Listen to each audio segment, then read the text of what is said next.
And the preacher said, "May only the truth be spoken," and the people responded,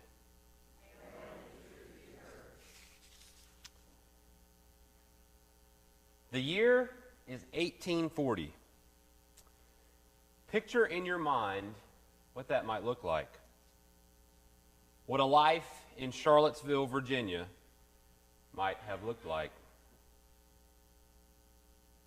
Charlottesville then, as it is today, is a smaller-sized college town made up of what we might call normal families living normal lives on normal days. On November 12th of 1840, normalcy would go out the window and never be found again. This was the first school shooting in our nation. March 12th, 1951, Union Mills, North Carolina. 50 or so miles from here towards Asheville, the first school shooting in our state takes place. Fast forward, April 20th, 1999, Columbine. April 16th, 2007, Virginia Tech. December 14th, 2012, Sandy Hook. February 14th, 2018, Parkland, Florida, Stoneman Douglas High School. 2 months ago, Ranson Middle School. A student brings a gun to his classroom. 5 days ago, the University of North Carolina at Charlotte. No matter where you were or what you were doing when you heard the news, these dates, when put beside these names of schools, bring chills, sadness, pain, and anger to many people in many places. For most, we are sad. We say prayers, we offer thoughts, and we send good vibes. Some of us cry out on social media. Others with thoughts about how to correct these ills, or we have conversation about what will make this go away. Days, weeks, months, years go by. Our prayers fade, and our postings become more about our latest family vacation or how we feel about the newest, trendiest television show or movie. And we forget. Our lives continue on, and we forget.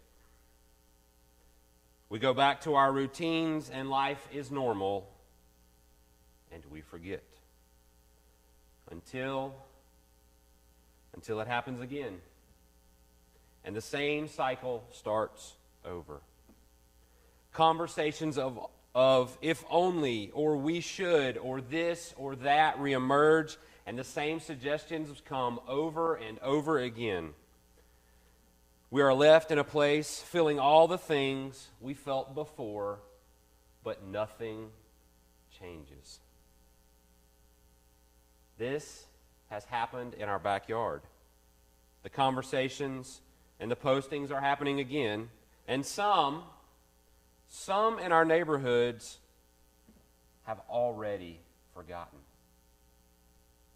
Some are going back, doing what they normally would do, like nothing had happened, and nothing is going to happen, and nothing is going to change, and this is not okay. It's not okay. No longer is saying prayers and posting solutions and talk on social media enough. When is the last time we purposefully sat down with someone who we knew disagreed with us about any issue and tried to listen and learn from each other? When is the last time we decided to not talk, to listen? Because if we don't listen, nothing will change. How do I know this? Let's look at today's gospel lesson. 7 disciples. Not 12, not 11, 7. The group is no longer together. These 7 are at the Sea of Tiberias, the Sea of Galilee, fishing. We don't know how long it's been since the crucifixion or the resurrection, but we know it's been long enough. The 7 are back fishing, back to a place where normalcy has set in. They've been out fishing all night as one normally would, and they've caught nothing. It's been a bad day at work for these 7. A man shows up on the beach and says, "Cast your net on the other side of your boat." That's right, your other right, the other right side of the boat. Now, these are not novice fishermen. These are men who make their living by catching fish. They know the process. They know how it works. Nevertheless, they try their other right side. And just as we heard the rest of the story, they caught fish. But let's make sure we don't miss what's really going on here. The 7 have to be thinking, this is crazy. This is nuts. What in the... That's Jesus. Peter, as only Peter can do, puts on clothes and jumps out of the boat and swims to Jesus while the others bring the boats back to shore and share a meal with Jesus. They break bread at Christ's table. Dear friends, don't miss this. This matters. They break bread at Christ's table. They share a meal of bread and fish, a meal of thanksgiving, of hope, of love, of resurrection and redemption. Jesus himself was alive with those 7 at that table as he is alive with us at this table.